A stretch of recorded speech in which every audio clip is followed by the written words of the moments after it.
大家好啊，歡迎嚟到台山房產 Amy 嘅頻道。今日台山終於都唔落雨啦，今日天氣係非常之好啊，藍天白雲，仲有超猛嘅陽光啊。不過咧就冇咩風，真係非常之熱啊。今日 Amy 咧又嚟到台山恒大名都呢個小區啦。我先同大家講翻，呢一個係叫做台城恒大名都，唔係水埗恒大名都。因為好多人覺得離水埗比較近，就以為呢一度係屬於水埗㗎。呢一度唔係啊，呢一度只不過係近水埗，但係地塊係屬於台城㗎。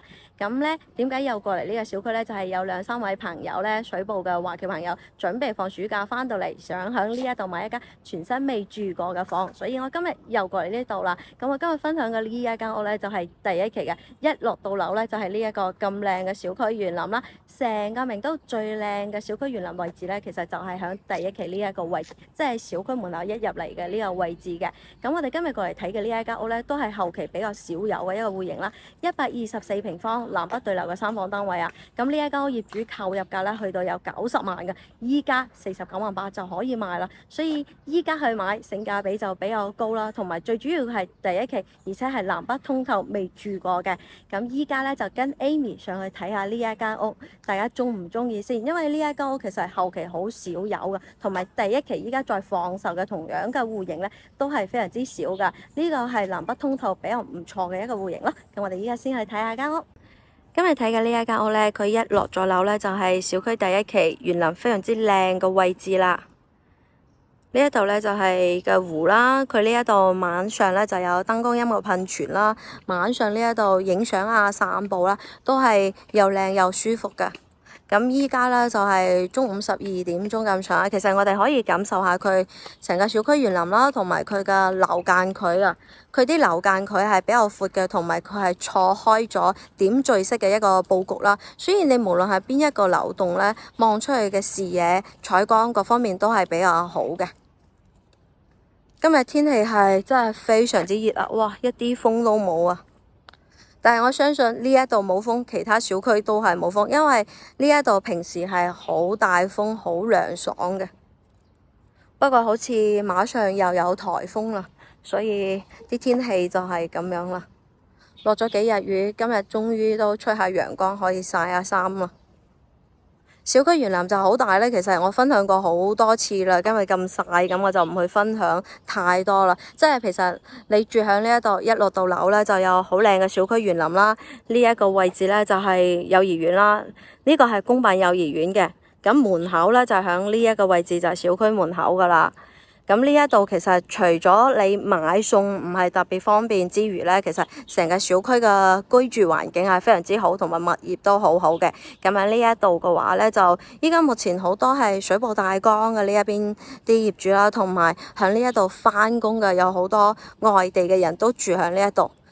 你話佢個位置好唔好？其實就當然佢唔係適合於好多普遍嘅人嘅一個選擇，但係如果你話住水埗嘅，本身係水埗嘅居民，其實好多人會選擇呢一度嘅，因為成個水埗你揾唔到一個咁靚嘅一個環境嘅小區啦，同埋咧有時如果你喺水埗返工啦，你住喺東南區，有啲人會覺得早上又塞車，晚上又塞車，返工嘅時間嘥好多咯。咁喺旁邊即係做嘢嗰啲人咧，佢哋都唔願意嘥太多時間喺交通上邊，所以呢個小區佢嘅二手成交量都高嘅，出租都高嘅。所以呢一度有好多大家其實係估唔到嘅，因為我哋係專注去做呢一個小區，成交量啊同埋出租啊都比較多，所以就會知道更加多咯。咁呢一度其實就係啱自己需求嘅人就會覺得呢一個地段其實係方便嘅。咁如果你本身住喺東南邊嘅人咧，就唔會覺得呢個地段適合啦。通常過嚟呢一度睇樓嘅人咧，其實都係接受咗呢一個地段，覺得呢個地段適合自己嘅。所以唔好話絕對邊一度係非常之好，其實只有就係邊一度更加適合自己。咁我哋呢一度大概上睇到呢一度咧，就唔會行小區園林啦，因為好鬼曬嘅。呢一度咧就係以前嘅銷售中心，喺旁邊咧就係一個朝東面嘅一個人行同埋車出入嘅一個門口嚟嘅。咁我哋依家先上去睇樓先。依家 Amy 咧就嚟到呢一間屋嘅室內啦，所在位置咧就喺陽台呢一度嘅。咁呢一間屋咧係電梯中間樓層，無論係採光啦、視野咧、通風咧都係非常之唔錯嘅。因為佢呢一度咧前方係冇任何嘢遮擋嘅，所以嘅採光視野嗰方面都係非常之好嘅。咁呢一間屋當其時開售嗰時咧都係非常之搶手嘅。究竟呢一間屋嘅視野有幾好？咁大家就跟 Amy 嘅鏡頭嚟感受一下啦。呢一間屋嘅詳細情況，跟 Amy 從陽台開始睇起啦。咁佢呢一度建築面積係124平方，南北對流嘅戶型啊。咁呢個方向望出去咧就係朝南邊啦，望到呢啲樓嗰個位置咧就係我哋嘅東南區啦。從呢一度揸車去萬達，大約喺12分鐘咁上下，就係呢一條陳怡希路一直去就係可以去到昌大昌同埋萬達噶啦。咁呢一邊咧就係朝東面啦，咁呢一度望到一大片嘅連綿山脈啦，咁旁邊咧就係工業新城啦，所以點解咁多喺呢一度打工嘅人中意租呢一度同埋買呢一度咧？就係其實過一條馬路咧就可以去到，即係你翻工同埋放工啦，你會慳翻好多時間啦。呢一個戶型佢最唔錯嘅其實就係東南位置同埋咧係單邊位，所以視野採光各方面咧就會比較好嘅。咁我哋依家睇翻個室內先，咁佢咧就係廳出陽台嘅一個設計啦，即係從客廳呢一度出到嚟咧就係一個朝南向嘅陽台啦。呢一度係第一期嘅，咁呢一個邊位當其時咧就真係比較受歡迎嘅，因為邊位你係每一個位置咧，佢採光都係好好。咁呢一度我所在位置咧就喺南邊陽台啦，咁佢呢一度有個窗嘅，咁佢打開咗咧就好對流啦，同埋呢一個廚房旁邊仲有一個陽台嘅。咁我哋依家睇翻個室內先，呢一度咧就係因為業主買過嚟冇住過嘅，包括呢一啲咁樣嘅燈啦，呢一啲膠袋咧都係未拆㗎。所以我哋見到地面上係非常之多灰塵嘅，但係要請人大清潔一下就 OK 啦。坐響梳化呢一度望出去嘅視野，我哋可以感受一下，係非常之開揚，望出去係有一種好似幅畫咁樣嘅一個感覺啦。咁佢呢一度交咗樓都有翻咁上下啦，都有大約係7-8年啦。你睇下佢第一期嘅交樓嘅質量係相當好㗎。咁佢呢一啲背景牆啦，保留得還係好好嘅，同埋因為佢呢個戶型其實係比較通風，又有啲唔一樣。呢一度業主係冇做過任何打理嘅，但係佢嘅室內啊，比如佢呢啲牆體啊、角落頭啊呢一啲都還係好好嘅。咁我哋依家從個入戶大門呢一度睇睇先。咁呢一個位置咧就係佢交付標準嘅一個大門啦，個 lift 係從呢一個門口入到嚟，旁邊咧就係走火通道。咁佢呢一度咧有條連廊嘅，一個電梯嚟到咧呢兩邊係有兩戶嘅。咁如果你話呢個 lift 啦等得慢咧，就行過呢一條連廊旁邊嗰度仲有個 lift 嘅。咁從門口入到嚟啦，呢個玄關位置啦，呢一度有個窗，所以你一入翻嚟自己屋企呢一度咧，你就會感受到採光非常之好。佢係一個樹廳嘅一個設計嚟㗎，但係傳統嘅樹廳嚟講咧，好少可以做到南北通透嘅，因為通常咧樹廳咧佢都好少話響邊位啊，多數咧就樹廳響中間位置。通常樹廳咧響廚房呢一個位置啦，包括餐廳呢個位置咧，採光就會比較差。但係我哋今日拍攝嘅情況下係冇開任何燈嘅，全部都係自然光，所以唔需要開燈啊，成間屋嘅採光好好，都好光猛嘅。同埋我睇下佢呢一度1、2、3、4、3.2米，加埋呢一度大約喺3.6米左右嘅一個開間。呢一度擺咗梳化之後，呢度擺茶几、電視櫃，成個空間還係比較闊落嘅，即係其實佢個開間係比較唔錯嘅。佢嘅餐廳同埋客廳同樣咁闊啦，所以呢一度一台4燈、一台6燈，完全 OK 嘅。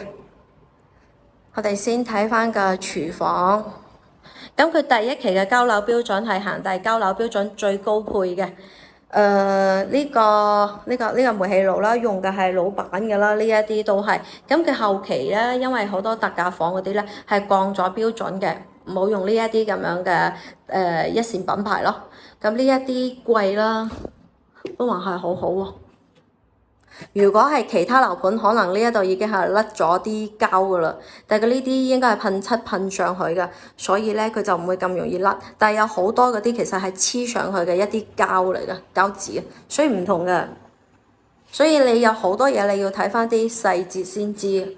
唔係話你望落去佢同樣送啲櫃俾你就係送啲櫃俾你，但係用嘅材料用嘅品牌唔一樣就唔同咯。咁佢呢度係一個 L 型嘅一個操作台啦，係一個好流暢嘅操作台嚟嘅。冰箱位置咧就係擺向呢一度，單門冰箱、雙門冰箱呢一度都係 OK 嘅。同時2個人、3個人企喺呢一度都係 OK 嘅呢個空間。咁佢喺廚房呢一度出到嚟，仲有一個陽台嘅。咁呢個係生活陽台啦。咁我自己認為嘅就係拆咗呢一對門就係最好嘅。拆咗呢一對門，咁呢一度整個推拉門，平時咧就打開佢，咁佢就好扯風啦。同埋呢一個位置你唔使俾個門去擋住咗呢一個位置呢個空間，咁呢一度整翻啲趟門啦，玻璃趟門啦。咁你平時打開佢，佢係佔咗呢啲位置啫嘛。但係呢一度你就會好市正啦。比如揼咗呢一個啦，咁你可以喺呢一個位置可以擺嘢嘛。我洗完菜之後，我啲菜可以擺喺呢一嚿位置嘛。但係因為呢度有個窗啊嘛，咁你咪擺唔到咯。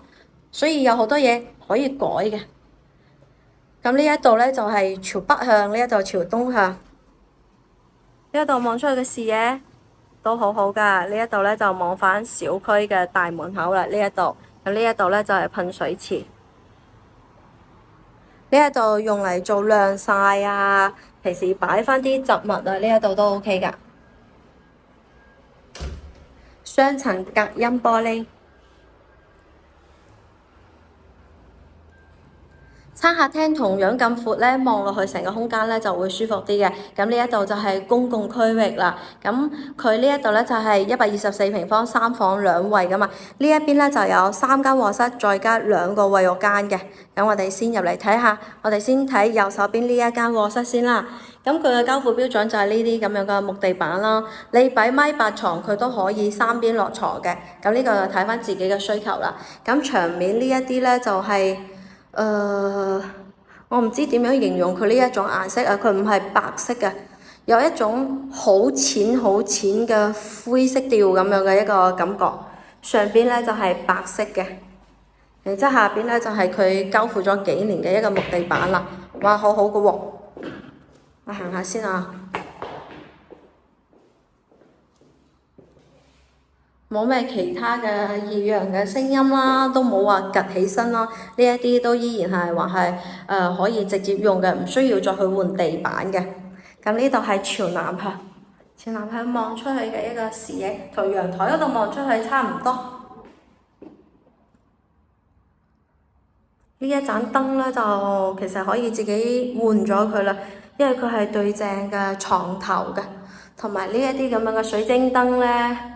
我感覺佢有啲咁樣嘅喺嗰度，好似唔係好安全。呢個就睇返自己個人鍾意啦。佢恒大呢一度交付標準，我哋可以睇返啲門框啊，係做得比較高、比較大氣嘅，同埋呢一啲門都係比較靚嘅。咁呢一個位置咧就係朝北向嘅一個衛浴間啦，咁佢就係做咗乾濕分離嘅一個設計啦。呢一啲咧都完全未用過嘅，包括啲鏡櫃呢一啲完全可以保留返用嚟用㗎。睇下呢一個空間，好大隻嘅人喺呢一度沖涼都唔會撞到啲手手腳腳。呢一度對出去就係生活陽台，呢一度要黐一黐啲磨砂紙。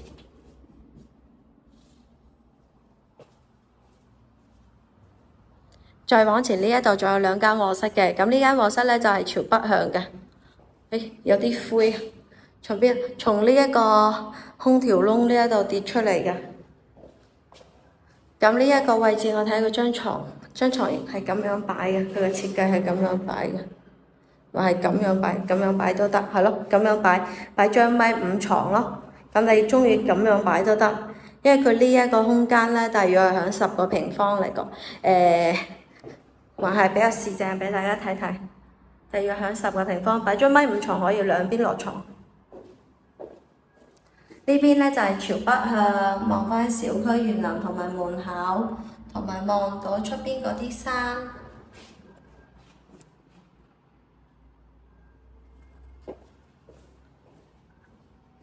再往前就嚟到我哋嘅套間房啦。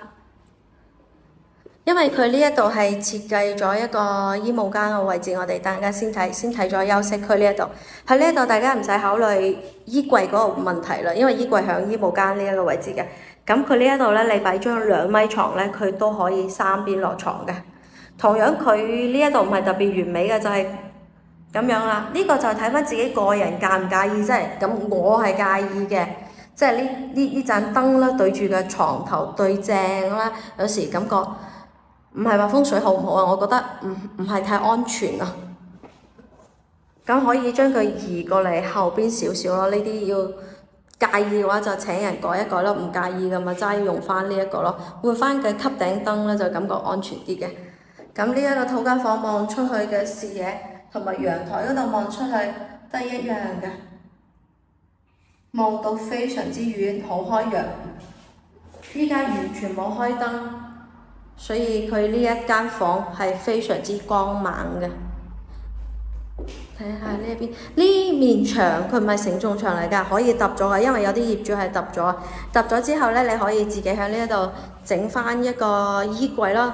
咁你唔使，因為呢度牆會佔咗啲位置啊嘛。但係如果你係用啲木板去衣櫃咁樣間開佢咧，咁呢個位置即係佔地會佔少啲咯，同埋會好用啲咯。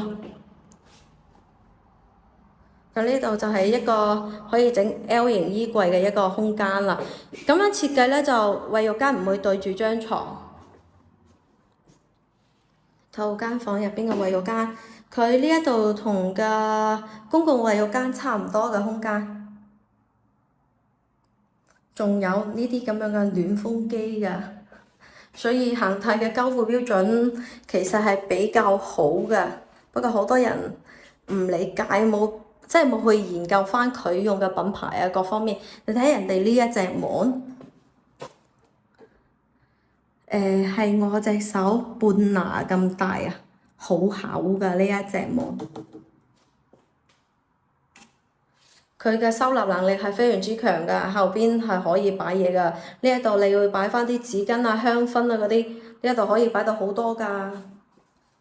佢呢一啲就係普通馬桶啦，唔係啲智能馬桶。